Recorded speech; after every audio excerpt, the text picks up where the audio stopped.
por perto.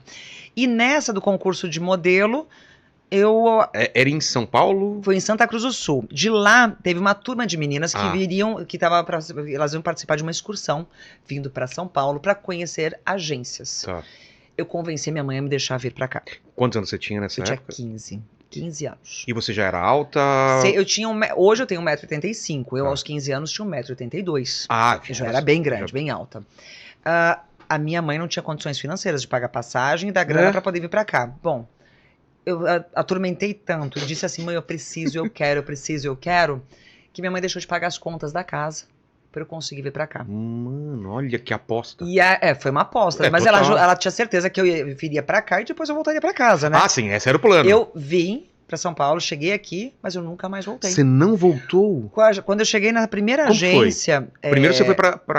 Nós viemos pra São Paulo e aí teriam, assim, algumas agências que seriam visitadas.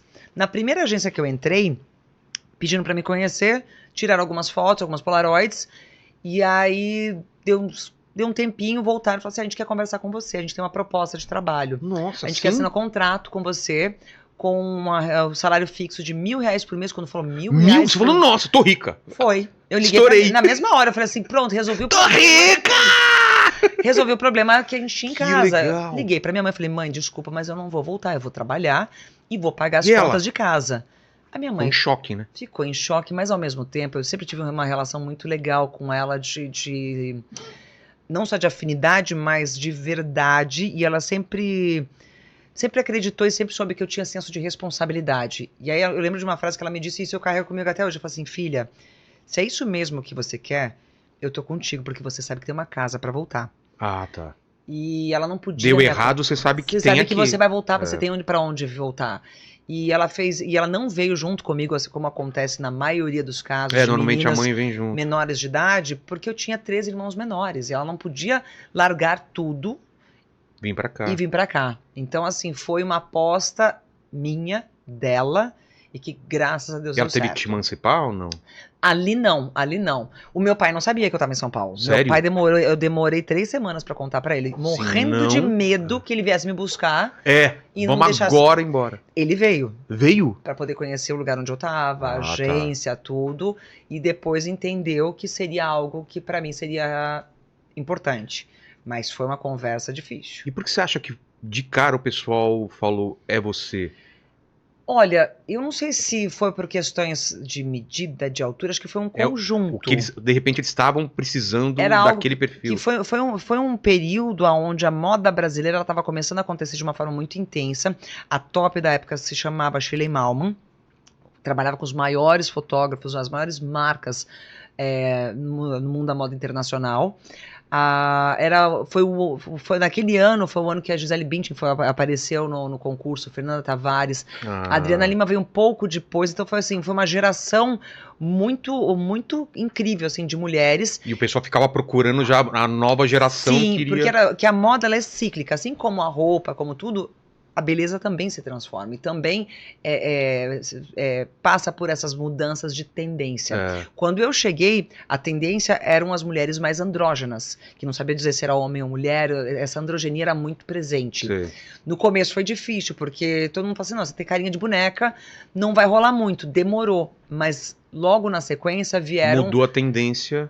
Aí veio as bombshells, que eles chamavam, que eram as mulheres brasileiras, corpos perfeitos, e que tinha um jeito de andar muito mais sensual, se a gente pode colocar assim. Claro. Porque antes eram mulheres que andavam retinhas, como se fossem cabindes. Mas assim, Cindy Crawford, aquela época Elas são anteriores. Então, você lembra dessa época? Elas foram as supermodels. Que cunhou esse termo. Cindy Crawford, Naomi Campbell, Claudia Schiffer, Ellen McPherson, aí vieram várias. Que até tem um documentário no Netflix que eu vi com a minha mulher. Linda Evangelista. Exato, que teve aquele vídeo do George Michael, do Freedom, que meio que consolidou icônico pra caramba. Icônico. George Michael junto com Gianni Versace, que foi um dos grandes precursores por levar essas mulheres e botar elas pro mundo. Porque antes eram modelos e tem modelo, você não sabia o nome das modelos, de repente... Não eram nem modelos, eram manequins. Aí depois vieram as modelos e aí as supermodels. É verdade, era chamada de manequim. Porque eram mulheres que estavam ali para poder desfilar uma coleção para naquele momento ser realizada uma compra. Isso ainda estou falando de década de 40, 50, época de Christian Dior, que se fazia muito isso. Por que você acha que teve essas mulheres foram alçadas para supermodas? Foi essa geração realmente diferenciada? Eu acho que, como tudo, por exemplo, hoje as modelos elas têm que penar demais para poder aparecer a concorrência é muito maior também, porque hoje você não tem apenas atores, atrizes, cantores, você também tem a turma da internet, que explodiu e tomou um espaço muito grande.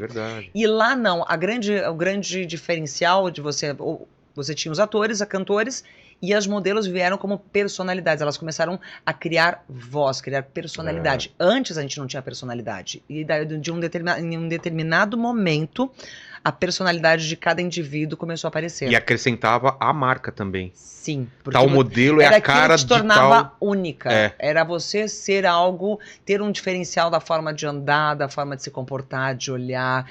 Você não precisava abrir a boca para falar um texto, mas você falava com o corpo, você falava com os olhos. E aí começou a também ter estilos de desfile, de desfilar, de belezas. E aí, durante um período, você tinha algumas coisas que eram iguais para todas, como, por exemplo, medidas. Tinha que ser aquele padrão. Por exemplo, não podia ter muito peito, não podia ter muita bunda. E é isso. Exatamente. Então, isso era muito rígido. Porém, a parte da estética do rosto, cabelo, quanto mais diferente, melhor.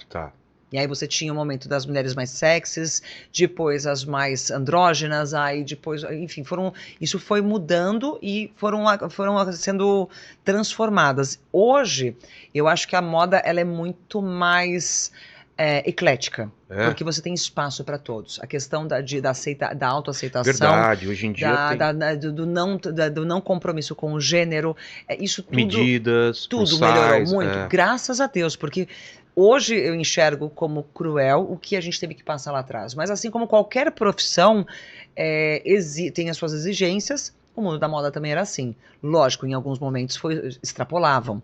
Até porque você sempre se lidou com meninas muito jovens. Mas eu acho que hoje o que aconteceu, essas transformações que vieram acontecendo, foram importantes. Para chegar onde a gente está hoje. É isso que eu queria saber, porque essa obsessão por não posso engordar, tem que estar na medida, te batia ou pra você era fácil manter? Não, imagina, era Sério? muito... Você comia muito, assim? Não era... A questão não era comer muito ou não. Primeiro, eu tenho que falar uma coisa. Graças a Deus, eu nunca fui tocada por problemas... distúrbios de alimentação? Não, porque eu sempre tive muita consciência daquilo que eu queria e de como eu era. Mas eu tinha dificuldade porque, pensa, eu hoje tenho 1,85 m. Eu tinha que usar a mesma roupa de uma mulher de 1,75 m. O meu quadril tinha que ser igual ao dela. Nossa. Então, assim, 10 centímetros de altura é uma grande diferença, porque a sua estrutura óssea é diferente, o seu peso corporal... Naturalmente já é maior. Né? Exatamente. E então isso era uma adaptação que a gente tinha que fazer. E como é que eu conseguia fazer essa matemática? Como? Treinando muito. Tinha restrição, sim, a gente se consumia pouquíssimas calorias, mas ao mesmo tempo eu tinha uma vida de treino como de um atleta. Sério? Para poder manter.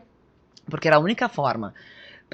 Por isso que... E não é porque não era moda ainda essa coisa do... isso que durante muito tempo, se você puxar... Eu fiz muito trabalho de biquíni, de lingerie. Tem fotos mais antigas, Paquito? Na época, assim, ela podia ser muito magra, mas era tudo durinho no lugar, porque de tanto treinar. Não pra ficar rasgada como a gente tem as musas fitness. Você vê o abdômen. Não, isso eu nunca tive. Sempre foi sonho de consumo, mas eu nunca consegui. Mas era permitido isso na época ou não? Não era bem visto? Não, primeiro que ninguém queria isso. Todo mundo era mais uma parte aeróbica para você perder realmente volume, não ganhar volume muscular. Então tinha uma forma de treino. Você fazia muito aeróbico, então. Sim. Tinha uma capacidade física de aguentar por conta disso muito grande. Então, assim, a gente tinha às vezes 14, 15 horas de trabalho, pra gente era normal. Tanto que, direto? Direto. Sem contar castings, por exemplo. Eu lembro da temporada de casting de desfile em Paris. A gente tinha 2, 3 semanas aí de muito casting, de andar, passar fazendo casting, filas com 300 mulheres para conseguir espaço para participar dos desfiles, que era muito concorrido, muito difícil. Então, assim, era bem desgastante fisicamente. Eram verdadeiras maratonas, não só no trabalho, mas também no tentar conseguir aquele trabalho. Esse é de quando?